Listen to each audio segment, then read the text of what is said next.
നമസ്കാരം. തൃണമൂൽ വിദ്യാർത്ഥി സംഘടനാ സ്ഥാപക ദിനത്തിൽ പരീക്ഷ മാറ്റിവെക്കണമെന്ന സംസ്ഥാന സർക്കാരിന്റെ നിർദ്ദേശം നിരസിച്ച് കൽക്കട്ട സർവകലാശാല. ചാൻസലർ കൂടിയായ ഗവർണർ കടുത്ത നിലപാട് സ്വീകരിച്ചതോടെ വൈസ് ചാൻസലർ സിൻഡിക്കേറ്റ് യോഗം വിളിച്ച് സർക്കാർ നിർദ്ദേശത്തിനെതിരായ തീരുമാനമെടുപ്പിച്ചു. സർവകലാശാലയുടെ സ്വയംഭരണാവകാശം സംരക്ഷിക്കുന്നതിൽ നിർണായകമായ ഈ തീരുമാനം സംസ്ഥാനത്തും രാജ്യമൊട്ടാകെയും അക്കാദമിക രംഗത്ത് ചർച്ചാ വിഷയമായി.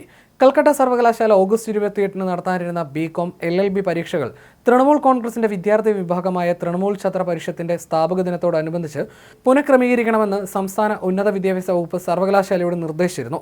വൈസ് ചാൻസലർ പ്രൊഫസർ ശാന്തദത്ത വിവരം ചാൻസലർ കൂടിയായ ഗവർണർ ഡോക്ടർ CV ആനന്ദബോസിന്റെ ശ്രദ്ധയിൽപ്പെടുത്തി. ചാൻസലറുടെ നിർദ്ദേശപ്രകാരം അവർ അതിനായി സിൻഡിക്കേറ്റ് യോഗം വിളിച്ചു. വൈസ് ചാൻസലർ ശക്തമായ നിലപാട് സ്വീകരിച്ചതോടെ സർക്കാർ നിർദ്ദേശം നിരസിക്കാൻ സിൻഡിക്കേറ്റ് നിർബന്ധിതമായി. അങ്ങനെ പരീക്ഷകൾ നിശ്ചയപ്രകാരം തുടരുന്നതിന് അനുകൂലമായി തീരുമാനമെടുക്കുന്നതിൽ അവർ വിജയിച്ചു.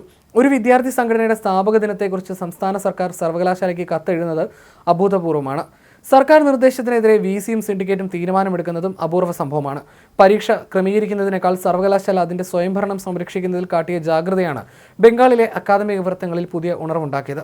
സർവകലാശാലയുടെ സ്വയംഭരണവും നഷ്ടപ്രതാപവും വീണ്ടെടുക്കുന്നതിൽ ഏറ്റവും നിർണായകവും ധീരവുമായ നിലപാട് എന്നാണ് ബംഗാളിലെ മാധ്യമങ്ങൾ ഈ തീരുമാനത്തെ പ്രകീർത്തിച്ചത്. ഭയവും ഭീഷണിയും അഴിമതിയും കൊണ്ട് അധ്യാപകർ വലയുന്ന സംസ്ഥാനത്തിന്റെ നിലവിലെ രാഷ്ട്രീയ സാഹചര്യത്തിൽ സിൻഡിക്കേറ്റ് എടുത്ത തീരുമാനം അഭൂതപൂർവമാണെന്നാണ് ഒരു രാഷ്ട്രീയ നിരൂപകൻ ചാനൽ ചർച്ചയിൽ പറഞ്ഞത്. തീരുമാനത്തെ പിന്തുണച്ച് കൊൽക്കത്ത യൂണിവേഴ്സിറ്റി ടീച്ചേഴ്സ് അസോസിയേഷനും പ്രസ്താവന പുറപ്പെടുവിച്ചു.